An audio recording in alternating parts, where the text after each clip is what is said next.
But today is Labor Day, imbukada nga adlaw sang Mayo. Makaupod nato si Nanay Rachel Mara Villesa, isa ka nagabaligya diri sa kilid sang Rizal Park. So may ara siya diri sang karinderya, kag syempre iban pa nga mga baligya agod nga makasustener niya ang iya nga adlaw-adlaw kag pati ang iya nga pamilya. Nanay, mayong aga siya mo kag Happy Labor Day. Mayong aga man, ma'am. Alright. So, subong is Labor Day. So, ginahatagan nato sang itagtalupangod, kag importansya, tanan nga mga naga-labor. Ano man nga sahi sang ilang nga ginagrind. May ara sang may mga employer, ang iba naman may nang self timo. Ti kamusta man nanay? Pila ka nakatuig naga-karinderya? Kung pamangkutod ang pila ka tuig, ma'am, dugay-dugay na gid kay since elementary pa ang mga bata ko until nga naka-graduate sila, nakakuha sila sang kurso nila. Amo gid din yang amon nga panginabuhian. Tapos kung sa experience about sa pagbaligya diri, gabi gid ang amon nga experience kay nag-start gid kami, ma'am. Abi mo, ma'am, sa amo ini nga dapat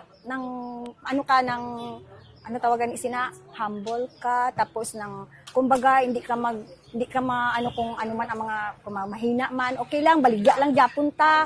Nang di tamang hindi naton kay syempre wala mga tao. Kami positive lang gid per mi, ma'am. Gabaligya gid kami bisan mga holiday, bisan mga wala kami Sabado, Domingo, nang gabaligya gid gyapon kami kay kailangan gid, ma'am. Labi na nag-eskwela pa mga bata sadto, kailangan gid namon. So grabe gid ang experience ko about sini nga amon panginabuhian. So kamo nga mga self-employed, so hindi kamo kapag gusto man day off. Pwede man, ma'am, makapahuway man kami. Halimbawa, Sabado, Domingo, pero open kami, ma'am. Pero, siyempre, hindi mag-itcha silingan ng damo gid tao.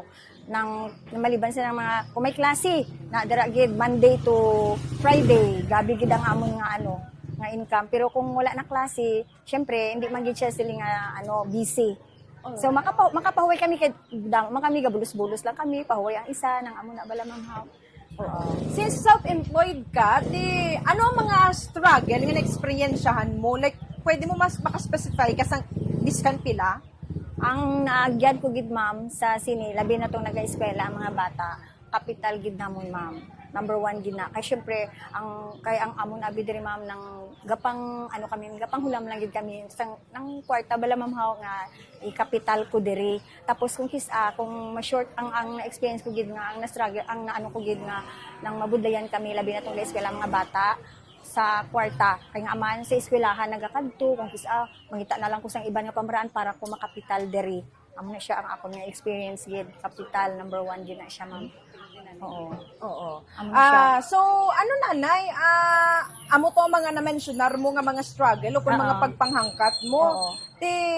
Para sa imo, ano ba ang dapat ihatag nga mga benepisyo kag syempre ginatawag nga paghatag mas ang importansya sa tanan nga mga labor. Para sa imo, naga-self-employed ka. Ano ang dapat ihatag nga importansya sa mga naga-labor?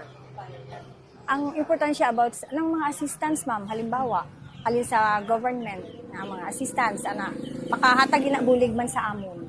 Kung may ara. Ay kami nakadawat man kami sa ma'am, kung may magiging panghatag sila, ma'am, sa mga ambulant vendor man kami, ma'am. So may ginahatag man na sila sa amon, sadto amon na, nakabulig man na sa amon, mga assistance. Sa imo nga lantaw, nanay, ano ang imo nga malaygay man sa mga job seekers man subong, especially sa mga bag-o graduate na mga doon na budlayan bala, anong imo nga malaygay sa ang akon nga mahambal lang gid kay siyempre ang mga bata ko amo man sina bago sila graduate gapangita man sila obra, siling ko hindi gid kamo madulaan sang be positive lang gid always. Hindi ang isip nga syempre damo ang gapangita trabaho. Ang ginambal ko sa ila paningkamot lang gid kamo.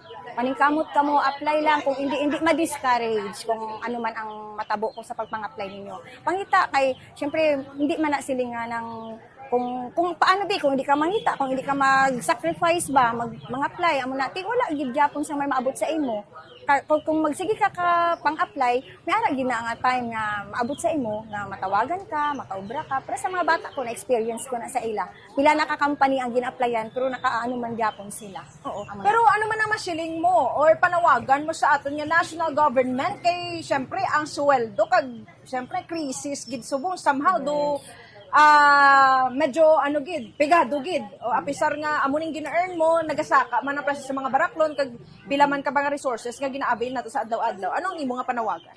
Sa government. Yeah. Kung ano man tani, syempre, para lang sa akon, kung pwede man tani, pa-increase man, bisan ano lang bala ang pwede nga mahimo sa government sa mga empleyado, kay para at least makaano man sa aton nga panginahanglan adlaw-adlaw. Kay syempre nagamahal tapos ang sweldo ng daw ano lang Japon. Kung pwede man, manawagan nga, kung pwede increasean man, bisan gamay lang gud nga ana. Maka-level man dito sa aton nga panginahanglan sa adlaw-adlaw. Kay gataas, pero ang sweldo sa mga amo lang gihapon. Okay. Nanay, madamo gid nga salamat sa imo kamayong aga and happy Labor Day. Thank you man ma'am sa inyo.